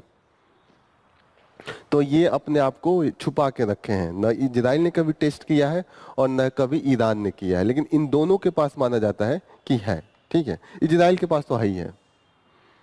फिर इन्होंने यही कहा है कि इसमें ओपन हेमर का नाम सुना ही होगा, पिक्चर इतना फेमस कर दिया है। पिक्चर देखा है आप लोगों ने? ओपन हेमर अभी हाल ही में आया था।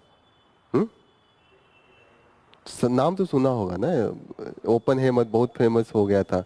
तो ओपन हेमर ही जो थे मैनहट्टन प्रोजेक्ट, जो यूएस का न्यूक्लियर बम का बन रहा था वर्ल्ड वार 2 के टाइम में। क्या प्रोजेक्ट का नाम है?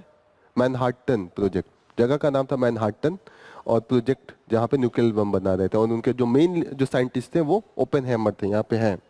ओपेनहेमर का बहुत फेमस, उस पिक्चर में भी एक गीता का उन्होंने वो दिखाया है, जो हम लोग कह रहे थे देखो गीता इतना वो लोग पढ़ लेते हैं, हम लोग नहीं पढ़ पाते हैं। तो गीता का उन्होंने एक डायलॉग बोला था कि जब अर्जुन कृष्ण से बोल रहे होते हैं कि आप अपना विकराल रूप दिखाइए, तो वो महापुरुष वाला जो रूप दिखाते हैं, जिसमें नहीं दिखाता कि पूरा दुनिया उनके अंदर समाहित है, हजारों सूरज दिखता है, तो उसी के बाद कहते हैं कि मौत भी मैं ही हूँ,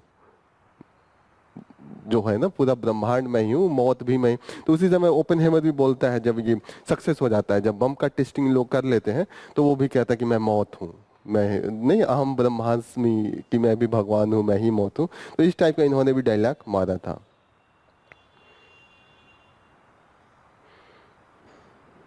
पहले जो बम गिराया था हिरोशिमा में गिराया था, दूसरा वाला बम नागासाकी में गिराया था। नेक्स्ट न्यूज है alliance of the democracies India's core, India at its core. तो यही है कि जो डेमोक्रेटिक क्रेडेंशियल है, तो 2024 काफ़ी इंपॉर्टेंट था। इसी समय हम देखें कि यूएस और इंडिया दोनों वर्ल्ड के टॉप डेमोक्रेसी माने जाते हैं। एक तो यूएस माना जाता है कि सबसे ओल्डेस्ट है, और इंडिया माना जाता है सबसे लार्जेस्ट है। कई बार हम लोग खुद को इंडिया को ओल्डेस्ट भी मानते हैं और लार्जेस्ट भी मानते हैं, क्योंकि यूएस में जो ब्लैक को वोटिंग राइट है वो 1947 के बाद मिला था, हमने 1947 में ही दे दिया था वोटिंग राइट, ठीक है। लेकिन वो मानते हैं कि इलेक्शन उनका बहुत पहले से स्टार्ट हो गया था, इंडिया का तो हम आज़ादी के बाद करें, तो इस आधार पर ये होता है। अब यहाँ पे है कि ईयू भी जो है, वहाँ पे भी मैक्सिमम यूरोपियन यूनियन के जो कंट्रीज हैं वो डेमोक्रेटिक हैं। तो यही माना जाता है कि अभी तक आप रिकॉर्ड देखिएगा कि युद्ध जो मैक्सिमम हुआ है डेमोक्रेसी में नहीं होता है, हमेशा डेमोक्रेसी एंड ऑथोरिटेरियन गवर्नमेंट और ऑटोक्रेसी में ही होता है किसी भी देश में। जैसे इंडिया पाकिस्तान से जब जब हुआ तो पाकिस्तान डेमोक्रेसी थोड़ी मांगा जाता है, ऐसे ही चाइना से हुआ तो चाइना डेमोक्रेसी थोड़ी मांगा। दो डेमोक्रेसी नहीं लड़े, जैसे यूएस और रसा भी लड़ रहे थे, तो रसा को डेमोक्रेसी नहीं माना जाता, वो ऑथोरिटेरियन माना जाता है, ठीक है। तो युद्ध हमेशा जो मैक्सिमम चांस है वो नॉन डेमोक्रेटिक कंट्री से होने के चांस ज्यादा है। डेमोक्रेसी नहीं लड़ते, क्योंकि लोगों का प्रेशर बनने लगता है। अब युद्ध मानिए चाइना जब अटैक कर देगा तो हमें करना ही पड़ेगा, तो हम डेमोक्रेसी होके भी करते हैं, रिस्पॉन्ड करते हैं। लेकिन कोई भी डेमोक्रेसी पहले अटैक नहीं करता है, क्योंकि एक पब्लिक का प्रेशर है, वो पहले ही बनने लगता है कि पहले आप अटैक मत कीजिए। क्योंकि युद्ध से किसी को भी लगता है, युद्ध जीत के भी हर जो युद्ध में इन्वॉल्व होता है वो हारता है, क्योंकि उसको घाटा लगता है। अगर आप जीत भी गए तो आपके आदमी मरे होंगे, मानिए जिसको हराया उसके 2 लाख मरे, आपके भी तो 20,000 मरे होंगे। जब 2 लोग लड़ते हैं तो चार्टर दोनों को पड़ते हैं, जो जीत जाता है वो भी खा के ही आता है, और जो हार जाता है वो तो खाया ही रहता है।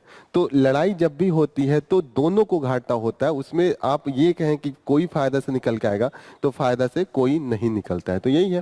फिर इन्होंने कहा कि हम इस डेमोक्रेटिक जो क्रेडेंशियल उसको इंक्रीज कर सकते हैं। जैसे ईयू के साथ इंडिया का अभी भी फ्री ट्रेड एग्रीमेंट नहीं डील हो पाया है, अभी भी हमारे कई मुद्दे हैं जिसको हम सॉल्व नहीं कर पा रहे हैं। जैसे यूएस, ये यूरोपियन यूनियन के कंट्रीज बोलते हैं कि इंडिया का जो इंपोर्ट ड्यूटी है वो आप घटाइए। जैसे इंडिया यूएस जो यूरोपियन यूनियन के प्रोडक्ट हैं उस पर बहुत ज़्यादा इंपोर्ट ड्यूटी लगाता है। अब जो मर्सिडीज आते हैं, अगर इंपोर्ट ड्यूटी जो उस पर 200% लगते हैं, वो मर्सिडीज होता है 20 लाख का, और लेकिन यहाँ आते आते उसका रेट 60 लाख हो जाता है। जो ये वाइन आते हैं इतने महंगे नहीं आते, जो नहीं हम लोग वाइन कहते हैं कि 10,000 का रेट है, 5,000 में वाइन, वो वाइन मुश्किल से 800-900 में आते हैं। लेकिन इतना ज़्यादा हम लोग टैक्स लगा देते हैं कि उसका जो फाइनल प्राइस होता है वो 3 गुना बढ़ जाता है। जैसे होता है ना, जो जैसे हम लोग, अब सोचिए क्रेटा 16 लाख में बिकता है, कैसा गाड़ी है, 16 लाख आप दे रहे हैं तो कम से कम मर्सिडीज आना चाहिए। 16 लाख 20 लाख आप दे के ये सब गाड़ी ला रहे हैं। आप अगर इंपोर्ट ड्यूटीज घटा दी जाए तो 16 लाख 20 लाख 25 लाख में मर्सिडीज आ जाए, मर्सिडीज 15 लाख में आ जाए, क्योंकि जो ओरिजिनल प्राइस है। दूसरी चीज़ है कि यूरोपियन जो कंट्रीज हैं वहाँ पे बहुत जल्दी लोगों का शौक होता है कि नया जो मॉडल आता है उसको खरीद लेते हैं। तो सेकेंड हैंड जो मर्सिडीज है वो तो 8 लाख 10 लाख में मिल जाए। 8 लाख 10 लाख में सोचे हम लोग स्विफ्ट डिजायर खरीदते हैं, यहाँ पे कुछ नहीं है, एक डब्बा है, उसमें बैठे तो वोमिटिंग जैसा होने लगता है, सही से उसमें एक सांस भी आप नहीं ले सकते हैं। लेकिन फिर भी हम उसको उतना पे करते हैं क्योंकि सही से कंस्ट्रक्ट नहीं किया है, ठीक है। तो ये है कि क्योंकि इंपोर्ट ड्यूटी इतनी हाई है, इसी के कारण जो हम लोग इसीलिए मतभेद है। ईयू इसका डिमांड करता रहता है कि जो इंपोर्ट ड्यूटीज है हम इसलिए नहीं घटाते हैं क्योंकि हमारे जो लोकल जो मार्केट है, जैसे महिंद्रा बनाता है, आप अपना बेचता है या लोकल, इनकी हालत खराब हो जाए, इनका बिकेगा ही नहीं। अब सोचिए जब आपको 15 लाख में मर्सिडीज मिलेगा तो आप बोलोगे क्यों खरीदेंगे 12 लाख में या 10 लाख में, आप जाएंगे मर्सिडीज खरीद के लाएंगे ना। तो इसीलिए इंडियन गवर्नमेंट उसको कहीं ना कहीं 2 गुना 3 गुना इंपोर्ट ड्यूटी लगा के रखी है। इंडिया का जो डिमांड है, इंडिया का क्या डिमांड हो सकता है?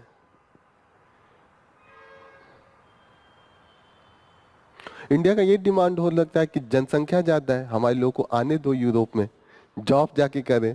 यही है ना, जॉब नहीं है यहाँ पे, तो हम लोग कहते हैं कि आप जो वीजा का रूल है या जो आपका इमिग्रेशन पॉलिसी है वो उनका बहुत स्ट्रांग है। उनको आप तो में कुछ स्किल देखेंगे तभी वो एंट्री करने देंगे। एक ही आदमी को एंट्री करने देंगे, ऐसा नहीं है कि आपकी जो स्पाउज है, वाइफ या हस्बैंड, उनकी एंट्री बहुत कम देते हैं, बहुत डिफिकल्ट लेवल से होता है। जैसे आप इंडिया में आना है बहुत इजी है, आप घुस आइए बॉर्डर से, सबसे इजी तो यही है। फिर उतना डिफिकल्ट नहीं है, किसी चीज का भी आप कीजिए तो आपको आने देंगे। लेकिन यूरोप में है कि मैक्सिमम फ्लड है क्योंकि वहाँ पे कंट्रीज डेवलप्ड है, लिविंग स्टैंडर्ड बहुत हाई है। वहाँ सोचिए जाके आदमी अगर झाड़ू भी लगाए तो यहाँ का जो आईएएस ऑफिसर है उससे ज्यादा उसकी सैलरी होती है।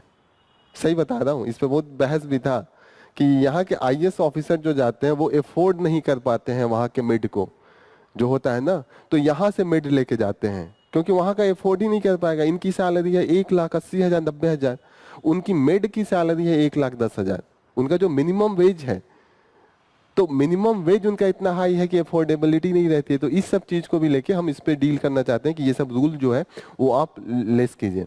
और थोड़ा भी कि देखते हैं कि ये कि मिनिमम वेज को फॉलो नहीं कर रहे हैं तो जेल में डाल देता है। एक आईएफएस ऑफिसर को जेल में डाला था यूएस में, तो बड़ा इस पे बवाल हो गया था कि इंडियन गवर्नमेंट खुद ही अलाउ करते हैं कि आप मेड को लेके जाइए, और मेड को लेके भी जाने कितना दे देंगे, 30,000 दे देंगे, 1.5 लाख थोड़ी दे पाएंगे।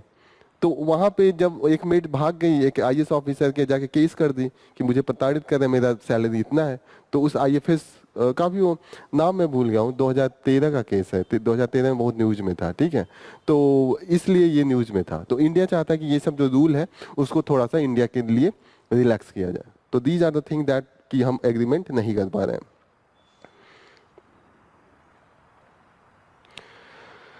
नेक्स्ट न्यूज है PSLV 16 के, जो हमने किया है इसको तो हमने डिस्कस कर ही लिया, तो इसी को इन्होंने दोबारा यहाँ पे थोड़ा सा डिटेल में किया है। ओके, उसके बाद न्यूज है जो अभी ऑस्ट्रेलिया ओपन होने वाला है, उसके मेन में जो खिलाड़ी हैं नोवाक जोकोविक हैं, ठीक है, फिर है जानिक सिनर हैं। ये नाम बस याद रखिएगा क्योंकि कई बार मैचिंग करवा देता है कि ये वाला खिलाड़ी नाम सामने दिया होगा कि किस स्पोर्ट से जुड़े हैं, तो ये लोग टेनिस से जुड़े हैं, ठीक है।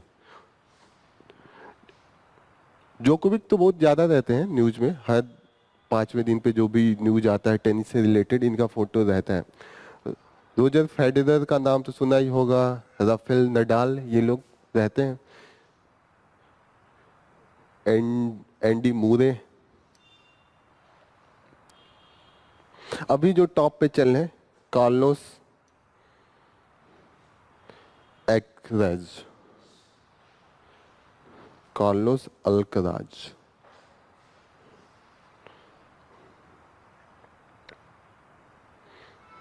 इम्पैक्ट ऑफ रूपी वीकनिंग काफी न्यूज में है। यहाँ पे इन्होंने दिया है कि जो इंडिया का डिक्रीज हो रहा है रुपीज का, तो उन्होंने दिया है कि कहाँ कहाँ इनका इम्पैक्ट पड़ेगा और क्या क्या रीजन है। सबसे बड़ा रीजन जो है कि कैपिटल आउटफ्लो हुआ है इंडिया से। जैसे इंडियन मार्केट में अभी लोगों का जो विदेशों का ट्रस्ट है कम है। जैसे होता है कि जब ट्रस्ट ज्यादा होने लगता है किसी मार्केट में, खासकर जो अदानी का केस हुआ, अभी इंडिया की जो एम्प्लॉयमेंट रेट है वो भी कम चल रही है, तो इस सब चक्कर में जो लोग बाहर से इन्वेस्ट किए थे उन्होंने अपना पैसा निकाल के दूसरी इकोनॉमी में लगा दिया, तो इसका तो आपकी इकोनॉमी वीक हो जाएगी ना, करेंसी की वैल्यू कम हो जाएगी। जब बाहर वाला आके डॉलर दे के पैसा लेगा तभी तो पैसे की वैल्यू ज्यादा डिमांड होगी तो बढ़ेगी। थोड़ा ये बात समझिएगा, पैसे की वैल्यू बढ़ना अलग बात होता है और पैसे का जो चेंजिंग वैल्यू होता है, एक्सचेंज वैल्यू होता है, वो बढ़ना अलग होता है। जब एक्सचेंज वैल्यू इंक्रीज होगा, मतलब $1 देने के लिए आपको 80 रुपए से 85 देना पड़ रहा है, इसका मतलब आपकी वैल्यू डिप्रिसिएट हुई है, उसका जो ओवरऑल वैल्यू है, जो रिस्पेक्ट है, वो कम हुआ है। लेकिन अगर आपको $1 देने के लिए सिर्फ 60 रुपए देना पड़ता है, एप्रिसिएट हुआ है, ठीक है। तो एप्रिसिएट तब होता है जब पैसे की रुपीज का डिमांड ज्यादा हो और फॉरेन करेंसी ज्यादा आ जाए। ज्यादा आ जाएगा तो रुपीज क्या, रुपीज की थोड़ी सी कमी पड़ जाएगी ना। अब पहले आपको रुपीज लाते ही मिल जाता था, अब सारे डॉलर ने खरीद लिया तो रुपीज आपको ढूंढना पड़ेगा कि इनके पास बचा है कि इनके पास बचा है। क्लियर हो रहा है ये चीजें। तो जब चीजें कैपिटल मार्केट आउटफ्लो होती है, जब डॉलर भागेगा इंडियन इकोनॉमी से, तो क्या होगा, पैसे वापस आ जाएंगे। पैसे अब ज्यादा सबके पास होंगे, डॉलर की कमी होगी और हम लोग डॉलर ढूंढ रहे होंगे क्योंकि ऑयल खरीदना है, गोल्ड खरीदना है बाहर से, ठीक है, कोई नई फॉरेन की प्रोडक्ट खरीदना है तो हमें डॉलर लेके जाना पड़ेगा। तो ऐसे में जो वैल्यू होता है वो डिप्रिसिएट होता है। अब यहाँ पे इन्होंने दो तरीके का एक्सचेंज रेट दिया है, नॉमिनल एक्सचेंज रेट दिया है, एक रियल एक्सचेंज रेट होता है। नॉमिनल का मतलब नॉर्मल पैसे में वैल्यू, कि आप एक डॉलर खरीदने के लिए 80 रुपए दे रहे हैं, तो ये नॉमिनल एक्सचेंज रेट है कि सिर्फ आपको पैसे पैसे दिख रहे हैं। लेकिन आपको जब कमोडिटी से कंपेयर करेंगे कि जैसे आपने 100 रुपए दिए और आपने यहाँ पे 4 एप्पल खरीदा, ठीक है, 4 सेब खरीद लिया, अब फिर वही 100 रुपए डॉलर में चेंज किया और वही 100 रुपए की वैल्यू का जितना डॉलर मिला उसको जाके आप यूएस में जाके एप्पल खरीदे, वहां पे आपको सिर्फ एक एप्पल मिला। तो कमोडिटी कंपेयर कर रहे हैं ना, पैसे नहीं कंपेयर कर रहे हैं। हो सकता है कि उसी 80 रुपए में आपको 8 भी एप्पल मिल सकता है किसी जगह पे। तो वहां पे अगर रियल जो कमोडिटीज की वैल्यू है उसमें रुपी स्ट्रांग नजर आएगी, क्योंकि उसकी तुलना में जो हम खरीद रहे हैं वो ज्यादा प्रोडक्ट खरीद रहे हैं। तो real exchange rate and nominal exchange rate समझ में आ रहा है। रियल एक्सचेंज रेट में हम कमोडिटी करेंगे कि कितना खरीद पा रहे हैं, नॉमिनल में हम सिर्फ पैसे में वैल्यू देख लेंगे। होता है ना कंपेयर आप जब करेंगे। क्लियर हो रही है। जैसे रियल जीडीपी होता है और नॉमिनल जीडीपी होता है। एक बार समझाता हूं, ये पता है नॉमिनल जीडीपी रियल जीडीपी, एक कई बार क्लास में मैं बताया हूं, एक बार और बताता हूं। जीडीपी होता है ग्रोथ रेट में प्रोडक्शन जो होता है। मानिए 2020 में, मानिए ये रूम ही एक देश है, ठीक है, इसमें सिर्फ हम लोग मिलके ये पेन प्रोड्यूस कर रहे हैं। 2020 में इस 100 पेन हमने प्रोड्यूस किया और एक पेन की वैल्यू 80 रुपए थी। तो जीडीपी जो होगा 8000 हुआ, ठीक है। 2024 में मैंने प्रोडक्शन किया 50 पेन का, लेकिन due to the inflation rate बढ़ के इसका हो गया था 160। नॉमिनल वैल्यू कितना आएगा, पैसे में तो आप 8000 का ही प्रोडक्शन हुआ, लेकिन पेन कितना प्रोड्यूस हुआ, उस साल 100 हुआ था और इस साल उसका हाफ हो गया। लेकिन नॉमिनल वैल्यू कितना लग रहा है, पैसे में कोई पूछेगा तो वो तो 8000 बोलूंगा, लेकिन रियल में ग्रोथ हुआ है। नॉमिनल तो ग्रोथ दिखेगा, ठीक है, लेकिन रियल में अगर देखूं तो रियल में क्या हुआ, डिक्रीज हुआ है। तो यही होता है कि नॉमिनल कई बार पैसा दिखेगा कि पैसे की तो एप्रिसिएट हो रहा है या डिप्रिसिएट हो रहा है, लेकिन जब आप प्रोडक्ट खरीदने जाएंगे तो प्रोडक्ट किसी किसी इकोनॉमी में ज्यादा मिल सकता है इंडिया की करेंसी का जो आप कन्वर्ट कर रहे हैं। तो ऐसे में जो रियल एक्सचेंज रेट है वो कभी कभी ज्यादा हो सकता है। नॉमिनल आपको लगे कम है या कभी कभी नॉमिनल लगेगा ज्यादा है, पर रियल जब एक्सचेंज रेट आप देखेंगे वो कभी कभी कम हो जाता है। This is due to the inflation. मानिए अगर 60 किया होता तो कितना होता, 9600 होता, 9600, और यहाँ पे 1600 का ग्रोथ दिखाता, लेकिन रियल में क्या हुआ है, 40 प्रोडक्ट तो कम बने हैं ना। तो इसीलिए रियल को करने के लिए कई बार हम क्या करते हैं कि एक बेस ईयर रखते हैं। बेस ईयर होता है, बेस ईयर। अब बेस ईयर का हम क्या करेंगे कि प्रोडक्शन इस समय का रेट कुछ भी हो, हम बेस ईयर का रेट करते हैं। तो बेस ईयर का रेट कितना था, 80 था, तो रियल जो दिखाएगा वो 4800 दिखाएगा। बेस ईयर अगर फिक्स कर दे रियल के टर्म में तो वो 80 ही से मल्टीप्लाई करेगा, इररिस्पेक्टिव ऑफ कि इस समय स्पेन का कितना रेट है वो हम नहीं मानेंगे, क्योंकि ऐसे में हमें कंफ्यूजन क्रिएट होगा, जो रियलिटी है वो पता नहीं चल पाएगा। तो रियल ग्रोथ रेट या जीडीपी का रियल जो होता है, कई बार आप देखिएगा कि न्यूज में कभी कभी नॉमिनल देता है, कभी कभी रियल देता है। जो असली में कंसीडर किया जाता है वो रियल ग्रोथ रेट या रियल एक्सचेंज रेट को ही करते हैं। तो जो रियल एक्सचेंज रेट होता है उसको रियल कहते हैं, REER, और जो नॉमिनल होता है उसको नियर कहते हैं। Nominal effective exchange rate and real effective exchange rate, ठीक है। ये टोटल कन्वर्जन करके नॉमिनल इफेक्टिव नियर आता है और ये रियल आएगा, REER। अब एक्सचेंज रेट जो होता है, रिजर्व की वैल्यू, वो कई बार आप देखिएगा कि जो इकोनॉमी होती है कई बार manage floating exchange rate regime होती है, जैसे होता है ना कोई कोई कंट्री। अब करेंसी की वैल्यू एक होता है कि एक फिक्स कर दिया जाए कि कुछ भी हो जाए, जो इंडियन रुपीज है उसका 50 रुपए में $1 मिलेगा, आज भी, कल भी, 10 साल बाद भी, 20 साल बाद भी। तो उसको हम फिक्स्ड एक्सचेंज रेट रेजिम कहते हैं, जहाँ पे रेट जो होता है करेंसी का वो फिक्स होता है उस कंट्री के द्वारा। दूसरा होता है कि फ्लोटिंग एक्सचेंज रेट। फ्लोटिंग में ये होता है कि उसका बदलता रहेगा, बदल देगा इस डिमांड पे कि कितना उस करेंसी का फॉरेन मार्केट में डिमांड है। जब डिमांड बढ़ेगा, सप्लाई और डिमांड होता है ना, सप्लाई या तो बढ़ जाए या तो उसकी डिमांड बढ़ जाए, इस तरीके से उसका वैल्यू चेंज होता है। तो उसको कहते हैं फ्लोटिंग एक्सचेंज रेट, ठीक है। और तीसरा होगा managed floating exchange rate. Manage का मतलब ये होगा कि नॉर्मल फ्लोटिंग होगा, लेकिन कभी एक्सेप्शनल केस आएगा तो वहां का जो सेंट्रल बैंक है, जैसे RBI है, वो क्या करेगा, एक्टिविटी में आएगा, वो कुछ ऐसी एक्टिविटी करेगा कि जो करेंसी की वैल्यू है कम या अधिक कर दिया जाए। इंडिया का जो है वो मैनेज्ड है, नॉर्मल हमारा फ्री है, डिमांड एंड सप्लाई पे है, लेकिन कई बार हमारे करेंसी की वैल्यू बहुत ज्यादा कम हो जाती है, तो RBI क्या करता है कि या तो अपना करेंसी, फॉरेन करेंसी बेच देगा या तो वो खरीद लेगा। नॉर्मल कंडीशन में RBI फॉरेन करेंसी खरीदता रहता है, ताकि कभी नीड पड़ जाए, बाहर से हमें पेट्रोल खरीदना है या डीजल खरीदना है, नॉर्मल इकोनॉमी में डॉलर नहीं है, तो वो वाला पैसा यूज किया जाए।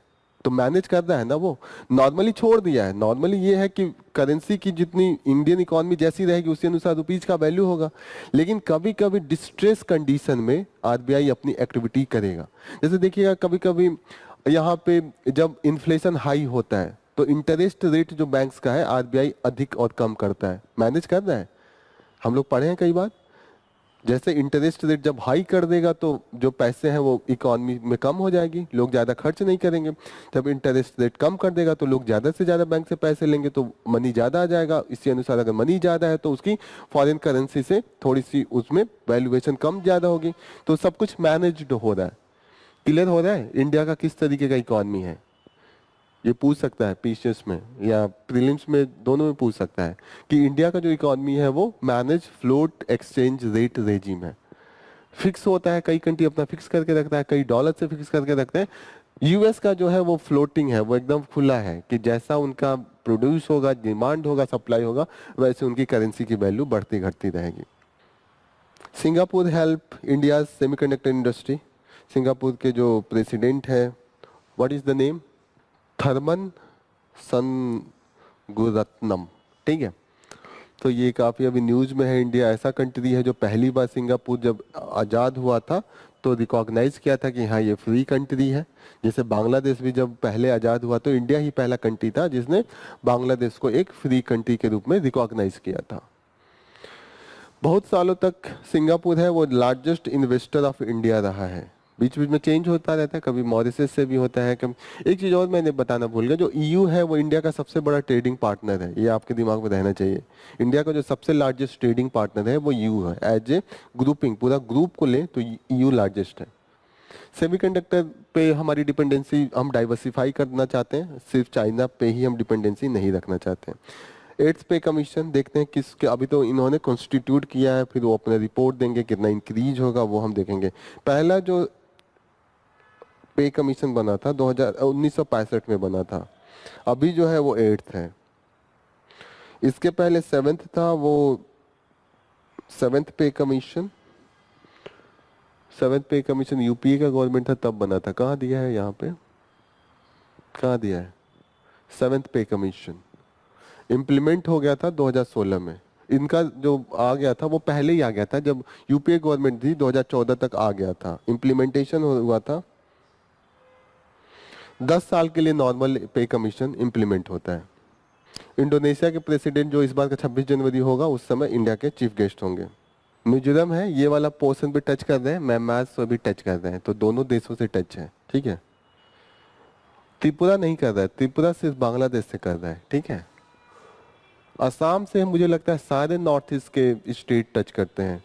यहाँ देखिए त्रिपुरा से भी है, मेघालय से भी है, वेस्ट बंगाल से भी है।